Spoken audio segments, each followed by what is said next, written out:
শুভ সন্ধ্যা বন্ধুরা। তো দেখো, মেয়ে কদিন ধরে মোমো মোমো করছে, বলছে মা মোমো করো। তো আজকে মোমো করতে চলে এলাম সন্ধ্যাবেলায়। এই যে তার জন্যে রেডি করেছি, ময়দা মেখে নিয়েছি, সমস্ত রকম সবজি, বিট গাজর, বিনস, টমেটো, ধনেপাতা, সব এগুলো ধনেপাতা কুচি একসাথে করে নিয়েছি, এগুলো ভাপিয়ে রেখেছি একটু। তার সাথে এই যে চিলি ফ্লেক্স আমি বাড়িতেই শুকনো লঙ্কা ভেজে গুঁড়ো করে নিয়েছি, আর আছে গন্ধরাজ লেবু, লঙ্কা কুচোনো, গোলমরিচ গুঁড়ো করে নিয়েছি। আর এই যে পনিরটাকে গ্রেট করে নেব, নিয়ে এই সবজির সাথে মিশিয়ে নেব পুর দেওয়ার জন্য। আর এখানে বসিয়ে দিয়েছি স্টুটা, বিট গাজর বিনস সব কিছু দিয়ে, টমেটো দিয়েছি, ধনেপাতা দিয়েছি, সামান্য লবণ দিয়েছি, আর দিয়েছি গোলমরিচ গুঁড়ো। তো স্টুটা মোটামুটি ফুটে উঠেছে, এর জন্যে এবার এই যে এটা আমার যেহেতু মোমো মেকার নেই, তো এই ঝাঁঝুরিটার মধ্যে করেই আমি মোমোটা বানাবো। তো তোমরা দেখতে থাকো।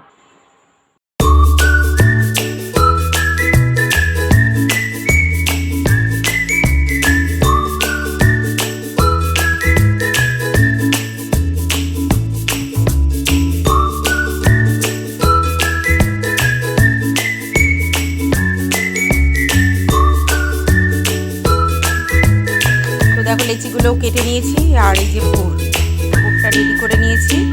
এবার এগুলোকে বেলবো, বেলে মোমোর আকার, এই যে দেখো একটা একটা করে বেলে আমি মোমো পুর দিয়ে মোমোর আকারে রেডি করছি। দেখো, তারপরে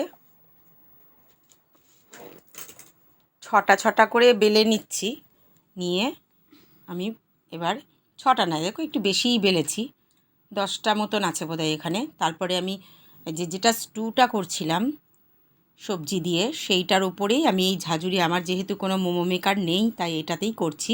এই যে দেখো, এই ঝাঁঝুরি বাটিটার মধ্যে আমি তেল ব্রাশ করে নিলাম, নিয়ে এবার মোমোগুলো ভাপাতে দেব। ওদিকে স্টুয়ের সবজিগুলোও সেদ্ধ হচ্ছে, আর এই ভাপেও মোমোগুলো, এভাবে আমি এর আগেও করেছি, খুব সুন্দর হয়, কোনো অসুবিধা হয় না। তো দেখো, একটা একটা করে সাজিয়ে দিলাম, দিয়ে এবার এটাকে ঢাকা দিয়ে দেবো। ঢাকা দিয়ে যে ঢাকনাটায় যে ছিদ্রটা আছে সেটাকেও আমি কাগজ দিয়ে বন্ধ করে দেব, তাহলে পরে ভাপটা বেরিয়ে যাবে না, খুব সুন্দরভাবে জিনিসটা সেদ্ধ হবে। এই যে একটা কাগজ আমি রোল করে ওর মধ্যে ছিদ্রটাকে বন্ধ করে দিলাম। তো এখানে 10 মিনিট হতে দিতে হবে, তার মধ্যে আমি বাকিগুলোকেও এবার বেলে পুর ভরে নেব। আর ঘরটা এখন এই সময় ফাঁকা আছে, একা একা বসে বসে আমি এগুলো বানাচ্ছি। মেয়ে পড়তে চলে গেছে, ওকে সারপ্রাইজ দেবো বলে এগুলো করছি, আসলে পরেই ওকে দেবো খেতে। তো দেখো, এবার হয়ে গেছে একটা পিঠ, এবার উল্টে দিচ্ছি। একটা দিক সেদ্ধ হয়ে গেছে, এবার উল্টে দিয়ে আবার কিছুক্ষণ ঢাকা দিয়ে রেখে দেবো, তাহলেই ফুল রেডি হয়ে যাবে।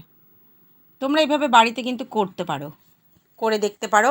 বাইরে কিনে খাওয়ার থেকে বাড়িতে খেতেও স্বাদ লাগে, সুন্দর ভালোও হয় খেতে, আর বাচ্চারা বেশি পরিমাণে খেতেও পারে, আর খাওয়াটাও ভালো। অনেক বাচ্চা আছে বিট গাজর এমনি খেতে চায় না, বিট গাজর বিনস এগুলো তরকারি করে দিলে খেতে চায় না, কিন্তু এই মোমোর মধ্যে দিয়ে দিলে ওরা কিচ্ছু বলে না, ওরা কিন্তু বেশ ভালোবেসে খেয়ে নেয়।